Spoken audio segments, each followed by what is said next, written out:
This is Big Bass University, the leading authority in outdoor educational programming. Hi, I'm Steve Horvath, host of Delaware Valley Outdoors. Today we're going to talk about how to fish for striped bass on the Delaware River. First question is, why would we fish for stripers on the Delaware? Well, we catch big fish? Well, let's see a bigger fish. The real reason we fish is for monster stripers. Now that looks much better. As you can see, I only catch monster stripers. First thing we're going to deal with is boating safety. It's pretty cold out there a lot of times in the spring. Most important thing in boating safety is a PFD. Now, there's basically two types of PFDs that you're going to see anglers wearing. The first one is your standard life vest. It actually adds some bulk and can keep you warm, but will keep you afloat. The second one is your inflatable PFD. Now, inflatables can either be bought manually or automatically triggered, but they are much more comfortable and less bulky. Now, a throwable cushion. Your throwable cushion is important if somebody falls overboard. The important thing to remember about a throwable cushion is you need to have it where you can access it if you need it. It shouldn't be under your tackle, hidden away. It should be easily accessible. The next thing is a first aid kit. Lots of things can happen on the water.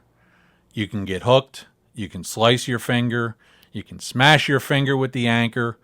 You need to have some first aid. Now, you can be also ready with a flare kit if something happens. Now, the thing with the flare kit is, even though some boats may not need them, I would go with the full flare kit.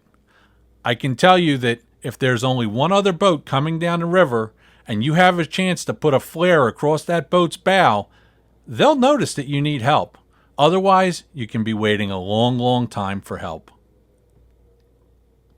An anchor. There are all kinds of anchors. Now, what you're about to see is not one of them. You should never use this as an anchor. Let's take a look at the most common anchor that we use on a river. This is a Danforth anchor. This anchor has a shaft that swivels and points or flukes that dig into the sand. The next important feature is a chain. Now you want a good long anchor chain that'll help this anchor your boat. A rope is important for an anchor. Now, you'll notice that this is not a polypropylene rope that floats. This is nylon. Nylon rope sinks. Now, as we watch your anchor deploy, you're going to see how the system actually works. What happens is the chain helps keep your anchor at the proper attitude to dig into the bottom. From there, your rope is going to go up from the boat. If you didn't have this, your anchor would be at the same angle as your rope and would not dig into the bottom very well. Let's talk about a rope formula. Generally, what you need is 3 times the water depth. Now, this is a minimum. You may need 5 or 6 times the water depth or 7 times the water depth, depending on the amount of current. You need to keep that angle correct. The other thing that having a longer anchor line that you might need is if you get into an emergency and you have to anchor in deeper water than you intend in fishing, you can still anchor your boat. Now, 6 feet of chain. 6 feet of chain is what I would call the minimum to put on an anchor. I know people that use 8, 12, and even 20 feet of chain. It lets them use a shorter anchor line. Let's talk about our anchor system. Our anchor system has several parts. The first one is your rope. Then you have your chain that goes from the rope to the anchor. Then you have your anchor. You also have a quick release and a buoy. Now, why do we use a quick release and a buoy? The biggest reason is that if I need to get off of my anchor for some emergency. If I'm chasing a big fish that's about to spool me, if there's a boat coming, I need to get out of the way. If there's a giant log coming that's going to swamp my boat, I can take that quick release in the buoy, disconnect them from the boat, get off my anchor, float out of the way or motor out of the way of trouble, and there's no problem. Now, if you didn't have that quick release and buoy, you just threw your anchor line in the water and you're not going to find your anchor again. This way, you can motor back up easily and quickly, get back on your anchor, and you're ready to fish again. Now, let's talk a little bit about anchoring and boat positioning. Anchoring and boat positioning is one of the keys in catching stripers in the river. In this case, we're going to fish this small hump that tops out at 12 feet of water. What we're going to do is we want to fish the downstream side of that hump because we have outgoing water. So we're going to take our boat and we're going to motor up past the hump. We're going to drop the anchor and float down on top of the hump. This way, the boat is positioned on top of the hump and we're fishing the deeper water that the fish that are swimming upstream would encounter just before we get to that hump. Now, let's talk a little bit about basic navigation. We need to know about the buoys that are in the river. Buoy numbers go up as you go north. Green buoys are odd numbered, and red buoys are even numbered. When you head north, red right return will keep you out of trouble every time. Now, has anybody ever seen a nun buoy? Now, if you just laughed, you're probably going to hell. But this is your common nun buoy. Again, it's another navigational type of buoy. And there are several that you're liable to encounter. There is the nun buoy, the can buoy, and your preferred channel marker. Remember, red right return when you're heading north on the river.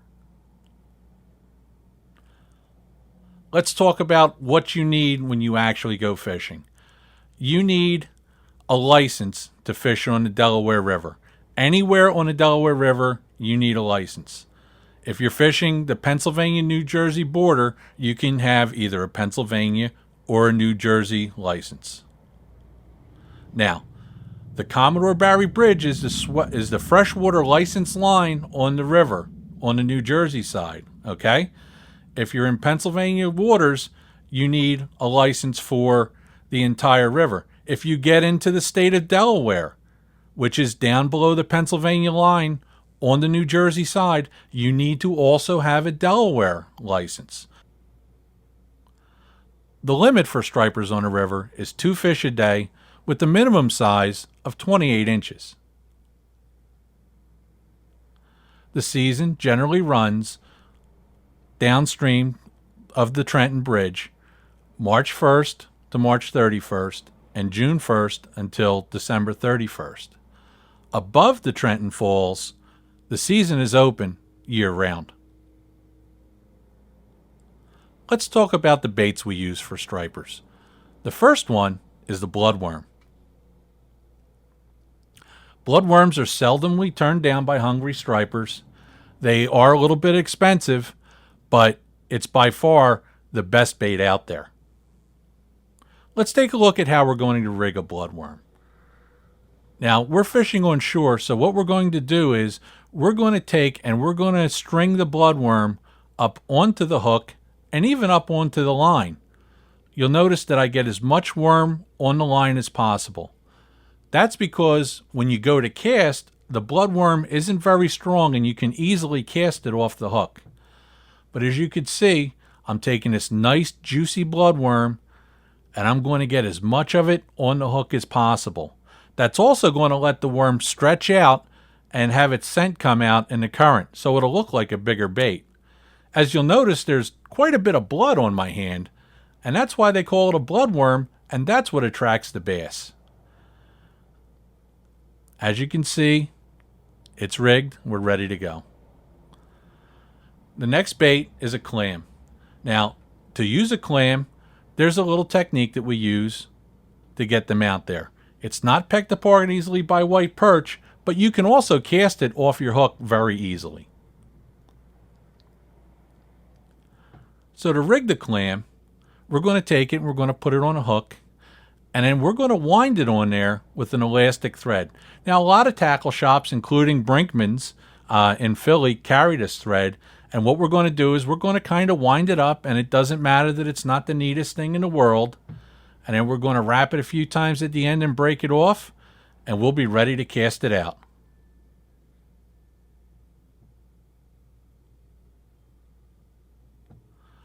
Another bait is a bunker, found in salt water, but these bass come from salt water. They're going to remember that they eat bunker, and they can be chunked up just like you would a herring chunk. Now, the big thing about a bunker is we're going to use the chunk, and there's a certain water temperature where we start using them. Okay? 50 degrees is my magic number. Below 50 degrees, I just don't seem to get the bites on the bunker that I do after 50 degrees. White perch. Lots of stripers have been caught on the river with white perch. I know they're a bait stealer, but some fishermen take and clip the sharp fins off the top, put it out on a hook, and they catch some nice fish on them. Shiners. Now, shiners are great when there's perch around. My rule of thumb is the bigger the shiner, the nicer the bass that I catch. Number one, they're hardy. Number two, they give you action. They're a great bait, and most anglers overlook them. Now, let's look at how I tie up my typical striper rig. I'm going to start out with my mono leader, and we're going to tie it to a swivel. Now, in this case, I'm using a simple clinch knot. But what we have to do is we have to make sure that our leader is somewhere between 18 and 24 inches long. Now, what I'm doing here is I'm going to tie a loop. Now, this loop is where I'm going to attach my sinker.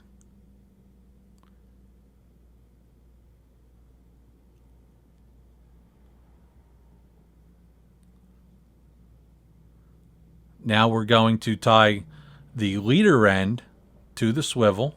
Now, this is a three-way swivel. So this isn't a standard swivel. This one has 3 eyes on it. I'm going to pull it tight. Now we're going to put on our octopus circle hook. Now this is a big hook. This is a 7/0 or an 8/0. This is the size I would use on a big chunk. We're going to put it on. We're going to tie our knot. Now you're going to notice that after I make my twists, I'm going to slide my knot down, and I'm going to pull it with a steady, even pressure. I'm not going to jerk on it. Steady, slow, even pressure so we don't burn the line. That makes a nice, strong knot. Now, as you can see, I just picked up the swivel end, and I have my loop. And I'm going to pass the loop through the sinker. And then I'm going to pass the sinker through the loop. Now this allows me to quickly change my weight if I need to, and that's your basic striper rig. Now, a lot's been said about the new herring regulations. What are the new herring regulations? Well, there's what's called a moratorium. And for people like me, a moratorium just means you can't even bother the herring. You can't look at them crossways. As of January 1st this year, there is no herring fishing in the river until the states can prove that they've rebuilt the herring stocks. This is going to take years to do. This is not a one-year thing. Let's talk a little about the tackle that we use. First, we're going to talk about the rods we would use in a boat. Your boat rod is generally from 6 to 7.5 feet long. It's a medium to medium heavy freshwater action. Our boat reels are medium-sized reels, generally from the 3000 to the 5000 series size, and I like to fill them with braided line. Now, when we fish from shore, we use basic surf tackle. Now, the rod that I prefer to use is the same 10-foot spinning rod that I use when I'm surf fishing. It can handle lures from 2 to up to 6 ounces, or weights of the same size. Surf reels, by nature, are bigger reels. They go from the 5,000 to the 8,000 size. Now, the reason for that size is you get a very large spool diameter. The spool diameter lets you hold a lot of line and allows you to cast further. Most anglers use monofilament line. Now, you can use a high visibility monofilament line like you see, or a low visibility monofilament line. The difference between the two is very small. What I like about the high visibility lines are that when you're fishing, especially on the river, and there's a lot of trash flowing down the river, you can see exactly what's heading for your line, and a lot of times you can move your line a little bit so it won't get tangled up as much. Now, when it comes to leaders, okay, you can use monofilament or fluorocarbon. I like the fluorocarbon because it's a little more abrasion resistant. It's strong and it's hard to see. Now, we use leader material from 20 to 40 pound test. If the fish are running small, if they're finicky, I'm down to 20. If there's a lot of big fish around, and maybe it doesn't matter if I don't catch one of these smaller fish, I'll go up to the 40 because I'm looking at an extended fight. Now, stripers don't have teeth, or teeth per se. They really have a rough, almost like a sandpapery grip mouth. That can, in fact, wear on your line. So you do need a little bit heavier leader. Now let's talk about hooks. There's 2 basic hooks that we use on the river. One is the octopus hook. The other is the circle hook. Now, in the octopus hook, I'll use a size 3/0 for stuff that's small, like your bloodworm and your shiner. That's a great size hook. Then I'll use a 5/0 or 6/0 for fishing with a clam, which is bulkier, or a chunk, which is also a big bait. Now, when it comes to the circle hook, there is no basic size chart. They're not all the same. So by brand, I would choose a 3/0 to 5/0 hook for your smaller baits, for your bloodworms, for your shiners, and stuff like that. Now you'll notice I go all the way up to a 7/0 and maybe even an 8/0 for bigger baits like the clams and chunks. The bait has a big bulk to it, and the circle hook has to be able to get outside of the bait and get around the fish's lip. That's the reason for the much bigger hook. Let's talk about sinkers. There's 3 basic sinkers you're going to see anglers use. The first one is a bank sinker. Now, a bank sinker is a great all-around sinker. You don't just use it from the bank, and you don't get them at the bank. You get them at your local tackle shop. Now, a bank sinker of 1 to 3 ounces is the size range that I fish. If I'm fishing in current heavier than that with my boat, I'm fishing in too much current. The next type of sinker you're going to see fishermen use is the egg sinker. Now, the egg sinker, since it's egg-shaped and basically round, it does something that the bank sinker doesn't do. The egg sinker will roll around some in the current. Well, what does rolling around in the current do? It actually moves your bait a little bit. A lot of fishermen prefer this. They don't want their bait staked out in one spot. So if you prefer your bait to move a little bit, then an egg sinker is the choice. Now, your next sinker is a pyramid sinker. They've been around, well, since the time of the pyramids. They're shaped like this so that they hold in sand and mud bottoms. Now, the thing you need to realize about a pyramid sinker is you can use 1 or 2 sizes lighter in a pyramid than you would a bank sinker because of their ability to hold their spot on the bottom. Okay. This is in the tackle section, and it becomes a big part of a lot of people's tackle. It's an actual railing on a bulkhead. Now, there's a couple things you need to know about the railing of the bulkhead. Number 1 is metal railings and fiberglass rods don't go together real well. So what you want to do is you want to protect your rod when it's on the railing. The next thing you don't want to do when you're fishing on a railing is walk away from your rod, because a bass hits, a lot of times they run, and your rod will go over the railing. But Railings are used by many people as rod holders. Now, waders.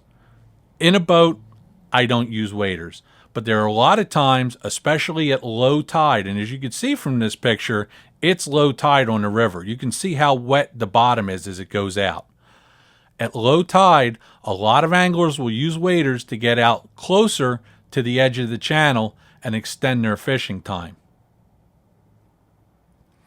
As you'll notice, this angler has made his cast and he's now walking back. He's walked probably 50 or 60 feet out into the river and extended his cast by that much, getting him into deeper water. Now, rod holders. My choice for a rod holder is your simple piece of PVC. And you'll notice that, well, this is my son Nick. He's driving in this rod holder, but he's using a rubber mallet. The rubber mallet will enable you to knock it in and not fracture the rod holder, which is important. If you've got a metal hammer, a lot of times you're going to break that rod holder. You'll notice he's pounding it in until it's pretty firm.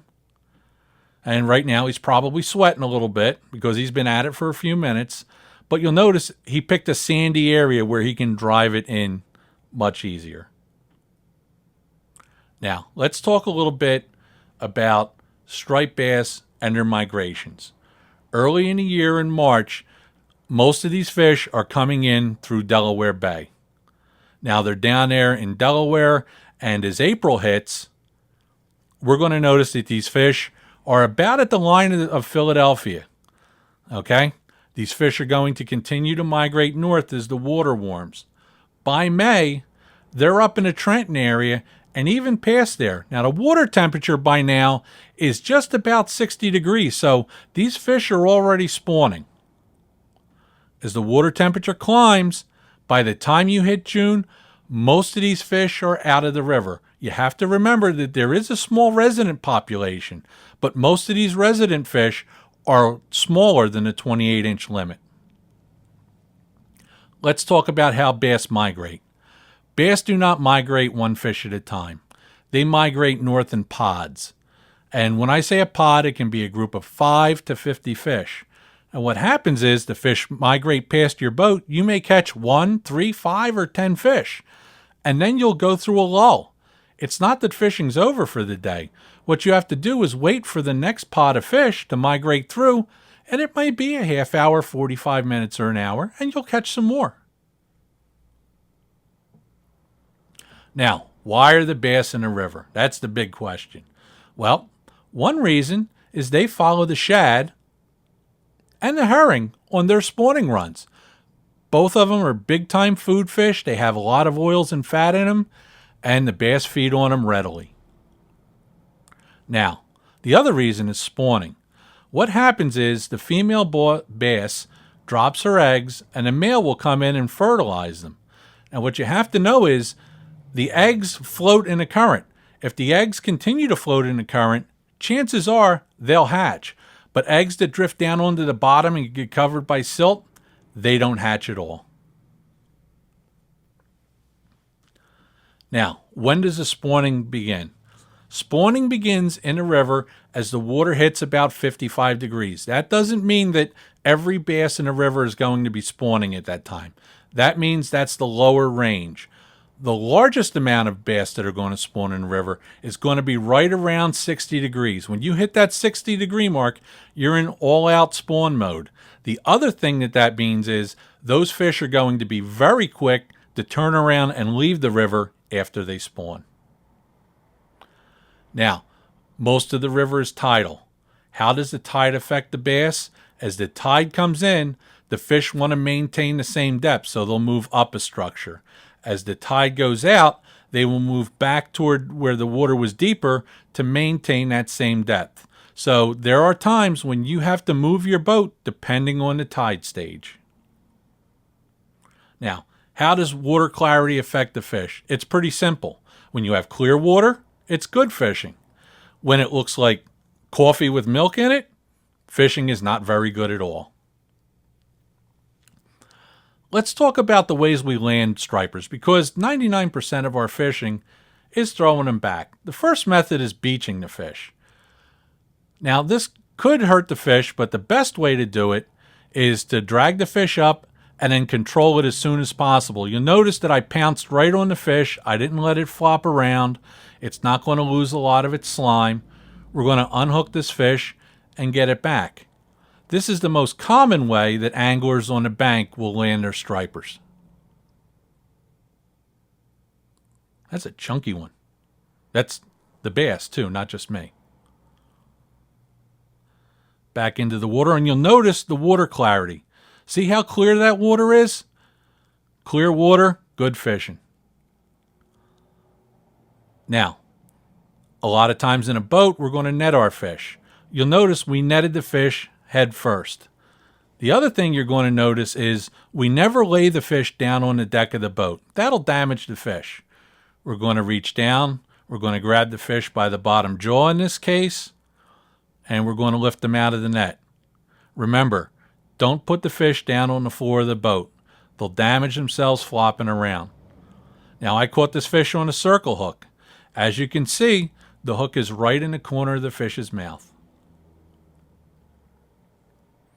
A lip gripper. Boy, that's a beauty, isn't it? I'm talking about the fish, guys. Okay, a lip gripper, there's a better look at it. It grabs the fish by the bottom lip. They don't flop around. You have good control of the fish, and you can let them go pretty easily. The other thing about a lip gripper is some of them have a scale, so you'll know exactly how much your fish weighed. Now, the importance of a good chart. As you can see, this placemat from the Denny's that we ate at last night is not exactly what I would call a good chart. You need something a little more dependable. Now, here's a good chart. Now, what does a good chart show you? It shows you buoys. It'll identify the flats where you want to fish. It'll give you shoreline features so you can line up and know that you're in the right spot. Now, there is some terminology that you have to learn when you're striper fishing and on charts. So let's talk about them. The first one is a flat. A flat is a large, flat area. This is a great area for stripers to move. As you can see, there are deeper areas along the flat and shallower areas on top of the flat. But the main area of the flat is indeed flat. Now we're going to look at a hump. Now, as you can see, the hump has a water depth on it, but it's also circled, denoting that it's a hump. Now, this hump rises to 12 feet on the top. As you'll notice, it's deeper on both sides, and it has what's called a little knuckle on the side. That's like a mini hump.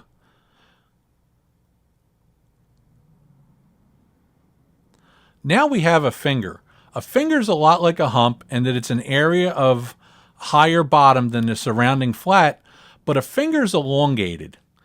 And it's kind of like your own finger. Imagine a bump or a hump or a lump or whatever you want to call it that's on top of a flat, but it goes for a ways. It could be 100 yards long at times. Now we have a point, and a point is one of my favorite types of structures to fish in the river.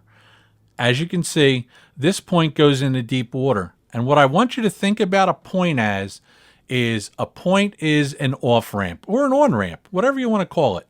But you could see that it's kind of like a ramp coming off a highway, and the bass will use a point either to come up shallower to feed or to go deeper so that they can migrate. Points are very important spots on the river to catch stripers. Now, let's take a look at this spot. It's spot number 16 from our DVD, and what we're going to do is we're going to give you this spot for free. There's your numbers. I hope you wrote them down. Okay, this is one of 38 spots. This is a very important spot on the river. It's a very complex spot. This spot goes between these two buoys, and as you'll see, is a very large flat. But it's not just a flat. Okay, Pennsauken Creek flows out at the bottom of it, which is a potential food source for the bass. And what you see is you're going to see several spots on the spot. Now, instead of just pulling up on this flat and fishing, there are key areas that we're going to look at where you can catch fish that other people wouldn't if you know where these structures are. Now, the first one is a point. Now, remember how I said that a point was an on-ramp and an off-ramp? As you can see, we have our boat positioned on the point, so we're fishing into the deeper water, which means that bass that are going to travel up that point, if you're there, as they get onto the flat, you are going to be the first person that those fish encounter, even if there's 4 or 5 other boats on the flat, which is important. The second spot is a hump. Now, it's a hump that tops off in 12 feet of water. Why is a hump important? A hump, even though it's not a sharp current break, is a current break. If you imagine a lump of dirt 12 feet tall, imagine how many bass could be behind that lump staying out of the tide before they move. Again, you're going to want the boat up on top of the hump, and you're going to want to fish the deeper water going down the hump. Now, our next spot is a long finger. Now, the neat thing is that this finger is some of the shallowest water next to some of the deepest water. Again, boat position when we fish a spot like this is extremely critical. We want to have our boat up on top of the finger because there's no way if the tide goes out that we're going to get stranded. There's plenty of water at low tide for bass to be on this finger eating. When fish are on this structure, they are active. They are ready to eat. You're going to catch them as they move by. Remember, go upstream, drop your anchor, slide back, make sure you're still on the structure. You'll catch fish. Now, this next spot is a real winner. Okay, why is it a real winner?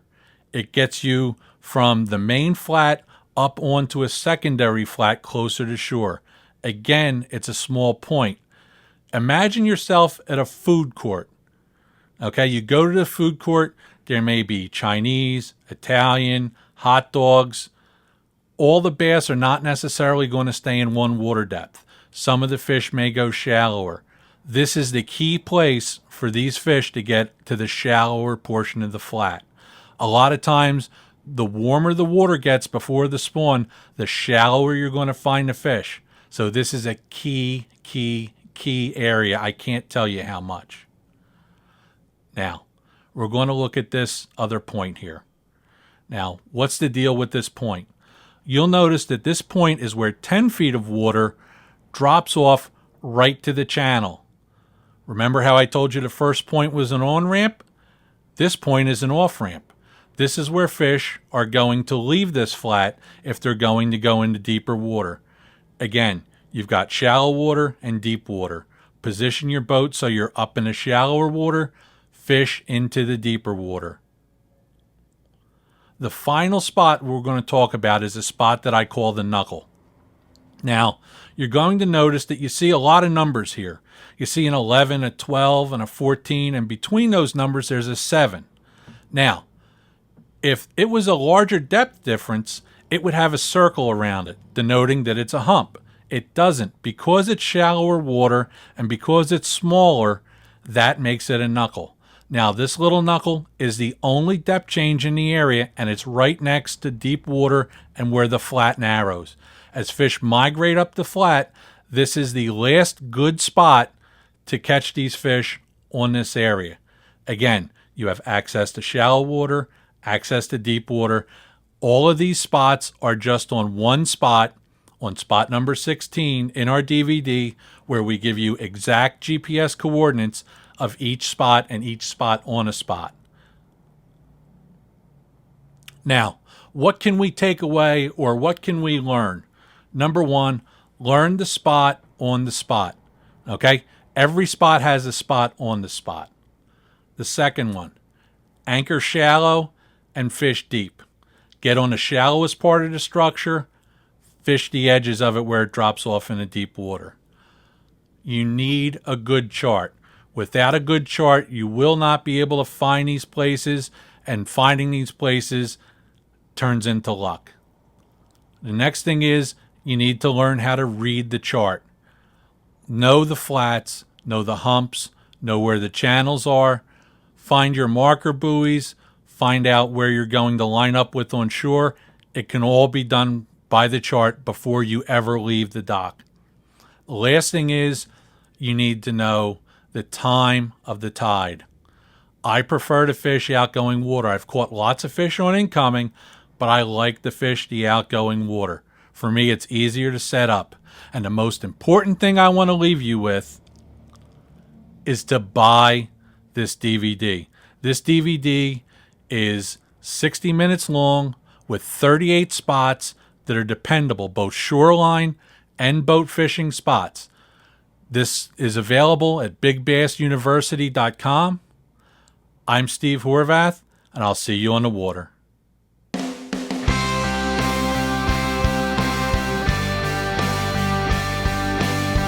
For more seminars like this one, go to BigBassUniversity.com.